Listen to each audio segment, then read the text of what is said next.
تو مسجد اقصی میں جا کے امامت کروائی جب نبیوں کی، تو اس میں بھی اس سے یہ پتہ چلا کہ آپ تمام نبیوں کے سردار ہیں،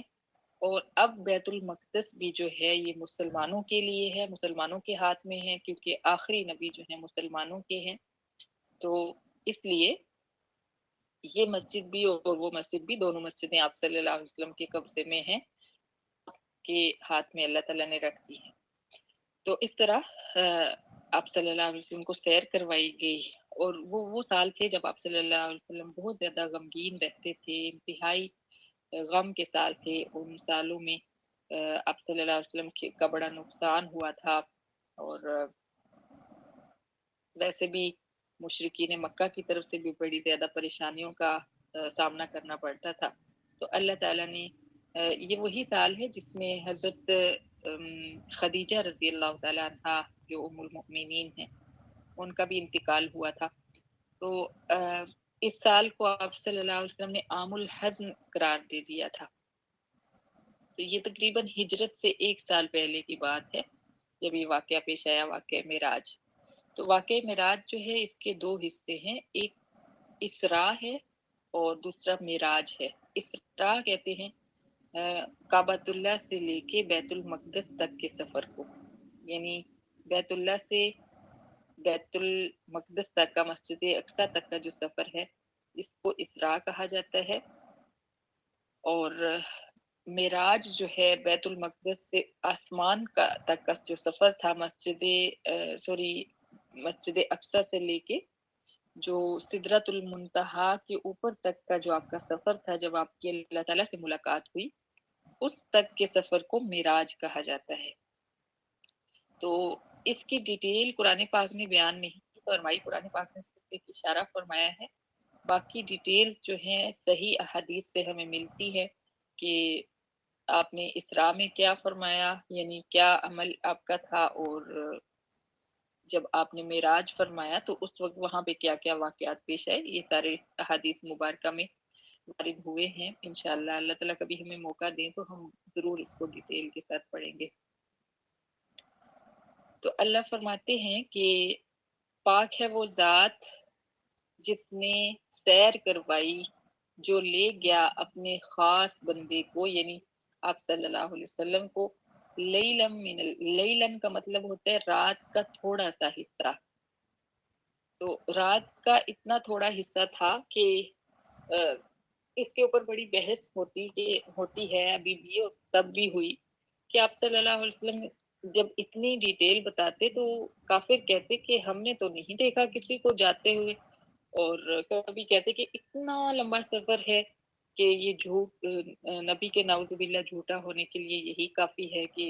یہ کہتا ہے کہ میں حرم سے جو ہے بیت المسجد اقصی تک چلا گیا ہوں رات کے اندر، اور میں واپس بھی آ گیا ہوں۔ پھر یہی نہیں کہتا بلکہ کہتا ہے کہ میں مسجد اقصی سے آسمانوں تک بھی گیا ہوں، تو یہ تو ماننے والی بات نہیں ہے۔ اور اسی موقع پہ حضرت ابو بکر صدیق رضی اللہ تعالیٰ عنہ کے پاس ایک کافر گیا، اور اس نے کہا کہ آج تو ابو بکر ضرور جو ہے اس چیز کا، اس نبی کو جھٹلا دے گا، کیونکہ اس نے بات ہی ایسی کی ہے۔ تو جب اس نے جا کے کافر نے آپ حضرت ابوبکر رضی اللہ تعالیٰ عنہ کو یہ کہا کہ تمہیں پتہ ہے تمہارا دوست کیا کہہ رہا ہے، تو آپ نے فرمایا کہ کیا کہہ رہے ہیں، تو اس نے بتایا کہ وہ کہتے ہیں کہ میں مسجد حرام سے مسجد اقصی تک اور پھر مسجد اقصی سے آسمان دنیا تک گیا ہوں۔ تو حضرت ابوبکر رضی اللہ تعالیٰ عنہ نے یہ نہیں فرمایا کہ اچھا تو میں جا کر پوچھتا ہوں کیا واقعی آپ نے ایسا فرمایا ہے، بلکہ فوراً کہا کہ اگر میرے دوست نے فرمایا ہے تو سچ فرمایا ہے۔ سبحان اللہ۔ تو اسی موقع پہ حضرت ابوبکر رضی اللہ تعالیٰ عنہ کو صدیق کا لقب ملا، اور صدیق جو ہے ہر نبی کا ایک ہی ہوتا ہے، بس صدیق یعنی تصدیق کرنے والا۔ تو آپ صلی اللہ علیہ وسلم کے جو صدیق تھے وہ حضرت ابوبکر تھے، اور اس موقع پہ ان کو یہ لقب ملا تھا جب انہوں نے واقع معراج کی تصدیق فرمائی تھی۔ تو کافر جو تھے وہ بالکل اس چیز کو نہیں مانتے تھے، بلکہ آج کے دور میں بھی اس چیز پہ بحث ہوتی ہے کہ اتنے کم ٹائم میں کیسے آپ صلی اللہ علیہ وسلم نے اتنی لمبی چوڑی سیر کی۔ تو یہ وہی رب ہے جس نے یہ وقت بنایا ہے، اور وہ رب اس بات پہ قادر ہے کہ وہ ایک لمحے کے اندر کیا سے کیا کر دے۔ تو اسی رب نے ایک لمحے کے اندر، ایک سیکنڈ کے اندر، بلکہ سیکنڈ سے بھی کے بھی ہزارویں حصے کے اندر یہ پوری سیر جو تھی آپ صلی اللہ علیہ وسلم کو کروا دی تھی، اور اس میں بڑی ڈیٹیل آتی ہے۔ ایسا نہیں کہ سرسری ایک نظر دیکھا، بلکہ مسجد حرام، مسجد اقصی میں جا کے آپ صلی اللہ علیہ وسلم نے تمام انبیاء کو جماعت کروائی۔ اللہ تعالیٰ نے انبیاء کو مثالی جسم دے دیے، انبیاء کی روحوں کو، اور انہوں نے آپ صلی اللہ علیہ وسلم کے پیچھے نماز پڑھی۔ پھر اس کے بعد آپ آسمان دنیا پہ گئے، وہاں پہ آپ نے جنت اور جہنم کے نظارے کیے، اور آپ صلی اللہ علیہ وسلم نے ایک محل بھی دیکھا جس کے بارے میں آپ کو بتایا گیا کہ وہ آپ کا محل ہے، یعنی وہ مقام محمود ہے۔ تو اس طرح بڑی ڈیٹیل کے ساتھ آپ کی وہ سیر ہوئی، لیکن دنیا میں ایسے محسوس ہوا جیسے کہ ایک لمحہ گزرا ہو۔ تو پھر اللہ فرماتے ہیں الی المسجد الاقصی، مسجد اقصی کی طرف سیر کروائی۔ پھر مسجد اقصی کی تعریف فرمائی اللہ تعالیٰ نے، الذی بارکنا حولہ، یہ وہ مسجد ہے جس کے ارد گرد ہم نے برکتیں رکھی ہیں۔ سبحان اللہ، اور برکتیں جو ہیں وہ ہمیں نظر آتی ہیں وہاں کے لوگوں کو، فلسطین کے لوگوں کو ہم دیکھیں کتنے صحت مند اور کتنے خوبصورت بچے ہیں، اور حالانکہ جنگ کے حالات ہیں پھر بھی اس کے باوجود بھی ان کی صحتیں کتنی اچھی ہیں،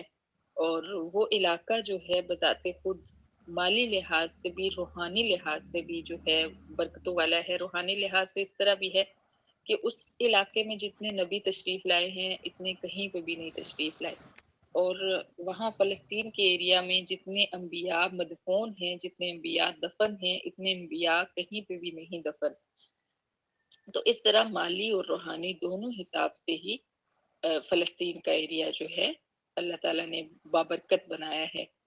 اور پھر اللہ فرماتے ہیں لِنُرِيَهُ مِنْ آیاتنا، یہ سیر ہم نے اس لیے کروائی تاکہ ہم اپنے بندے کو اپنی معجزات دکھائیں، اپنی یعنی قدرتیں دکھائیں، معجزات تو نہیں قدرتیں کہیں گے، کہ ہم اپنی قدرتیں دکھانے کے لیے اس کو رات کے کچھ حصے میں لے گئے۔ اِنَّهُ هُوَ السَّمِيعُ الْبَصِيرُ، کیونکہ اللہ تعالیٰ ہی دیکھنے اور سننے والا ہے۔ سبحان اللہ۔ وَآتَيْنَا مُوسَى الْكِتَابَ، اور اب یہاں سے جو ہے ایک الگ چیز شروع ہو رہی ہے بالکل